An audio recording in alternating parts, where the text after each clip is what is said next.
पिछले 100 सालों में पृथ्वी का टेम्परेचर 1.1% तक बढ़ चुका है।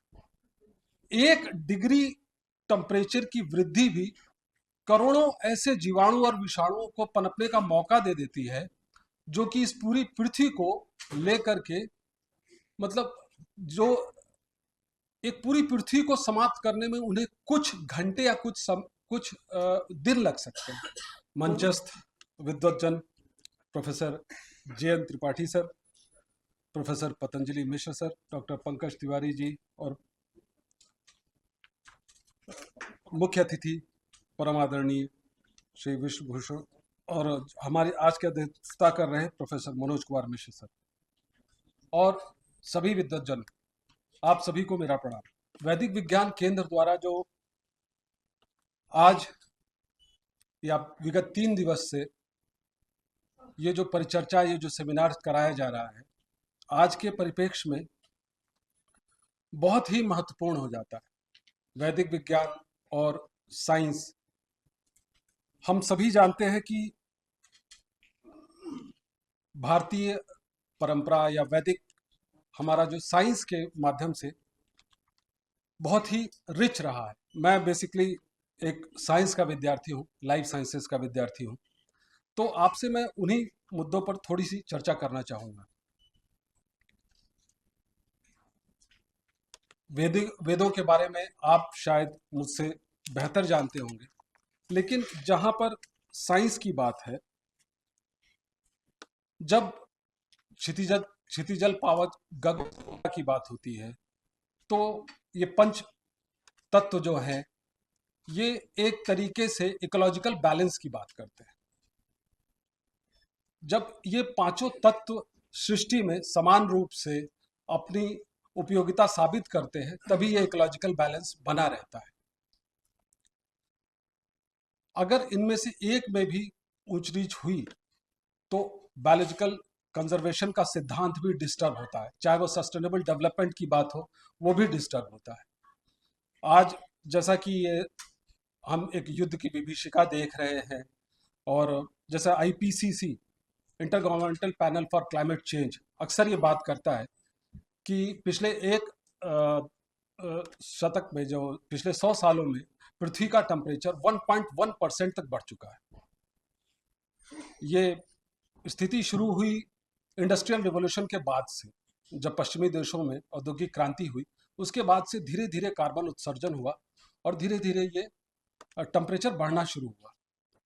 Being a student of science, जब विज्ञान के विद्यार्थी होने के नाते मैं इस चीज की विभीषिका को बहुत अच्छे से समझ सकता हूँ।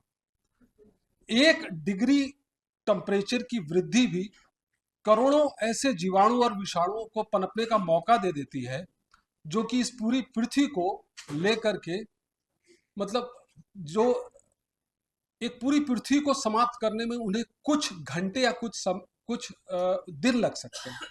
कोविड जैसी महामारी आप सभी ने देखी, वो एक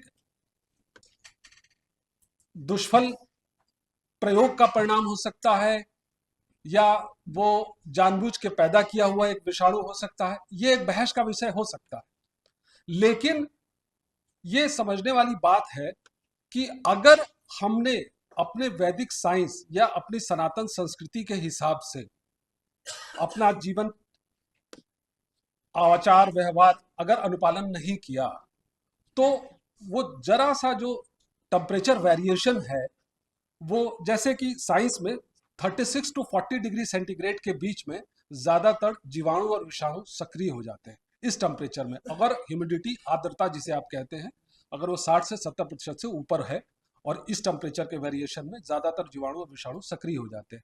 इसीलिए बारिश के तुरंत बाद बीमारियां पनपना शुरू हो जाती हैं।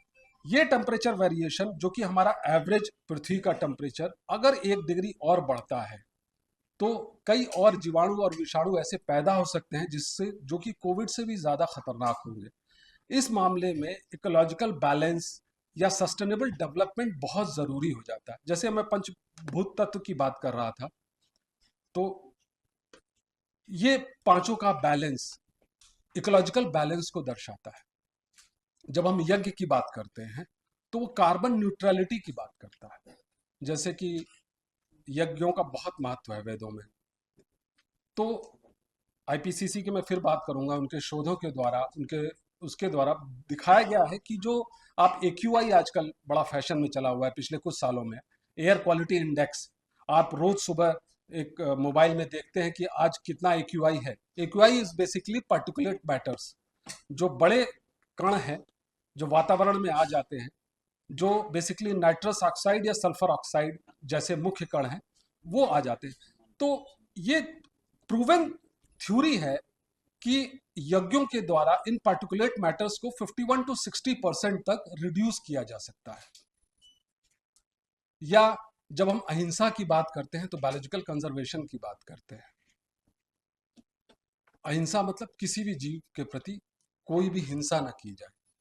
दिस बेसिकली प्रमोट्स, ये प्रमोट करता है कि हम सह अस्तित्व की बात करते हैं, वसुधैव कुटुंबकम की बात करते हैं। महाउपनिषद हमें वसुधैव कुटुंबकम की बात करता है। ग्लोबल सस्टेनेबिलिटी, वसुधैव कुटुंबकम, जब हम पूरी पृथ्वी को अपना एक परिवार मानते हैं, ये ग्लोबल सस्टेनेबिलिटी है। तो वेद और साइंस आर डायरेक्टली इंटरकनेक्टेड, पूरी तरीके से आपस में जुड़े हुए हैं। बेसिक बात यह है कि हम साइंस और वेदों को अलग मानकर ना चलें। जैसे कि मैं इग्नू का क्षेत्रीय निदेशक हूं। पिछले 5-6 वर्षों में इस दिशा में इग्नू द्वारा भी कुछ आहुतियां दी गई हैं, थोड़े से कुछ प्रयास किए गए हैं कि इंडियन नॉलेज सिस्टम, जो भारतीय ज्ञान परंपरा है, या वेदों की तरफ या इससे जुड़ो। हमारे इग्नू में तकरीबन 32 लाख विद्यार्थी इस वक्त एडमिशन लिए हुए हैं। प्रेजेंट में हर साल 3 लाख से ज़्यादा डिग्रीज बांटी जाती हैं। उस दिशा में प्रयास करते हुए पहले एमए इन ज्योतिष स्टार्ट किया गया, इग्नू में शुरुआत की गई। उसके बाद MA in Vedic studies, MA in Hindu studies, MA Bhagavad Gita, Vastushastra, certificate in Vedic Ganit, इस तरीके के कई प्रयास किए गए। एमए इन वैदिक स्टडीज़ का सेकेंड ईयर का प्रोग्राम पूरी तरीके से विज्ञान और वेद और विज्ञान पर आधारित है।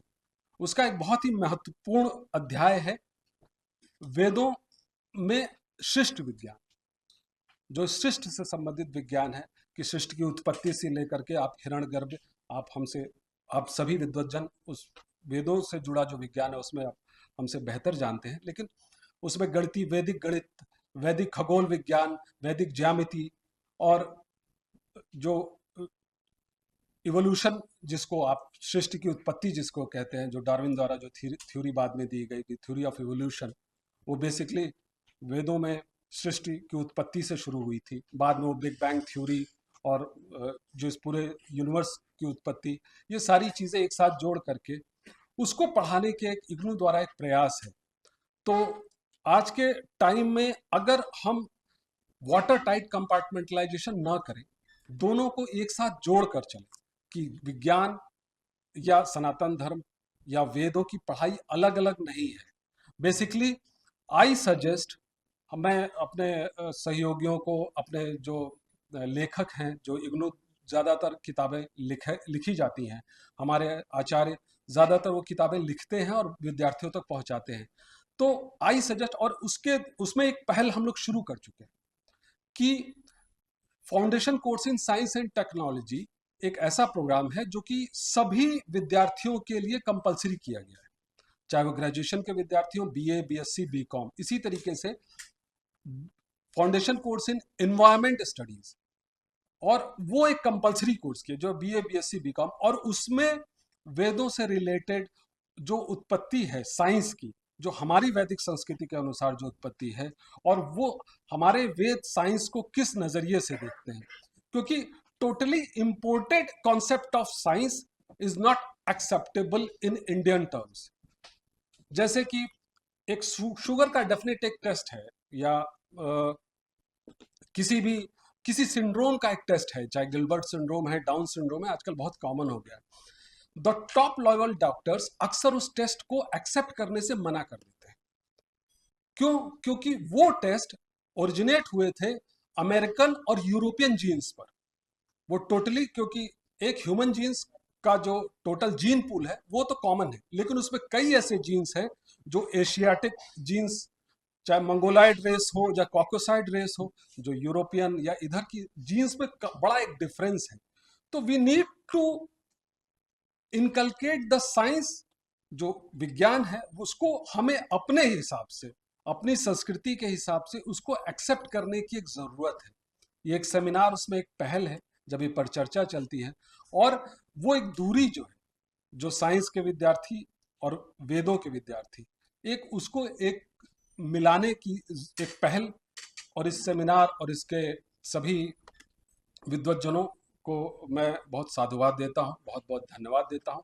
और आप सभी को एक आग्रह करता हूँ कि आप भी इस दिशा में एक प्रयास करें, और इग्नू या इंदिरा गांधी राष्ट्रीय मुक्त विश्वविद्यालय द्वारा जो किए जा रहे प्रयास हैं, हमारे तकरीबन 388 पाठ्यक्रम हैं, जिसमें साइंस के हर पहलू पर एक चर्चा है। आपको जानकर ताजुब होगा कि certificate in gender and science, महिलाओं की साइंस में क्या भूमिका है, उस पर भी एक पूरा का पूरा एक पाठ्यक्रम है।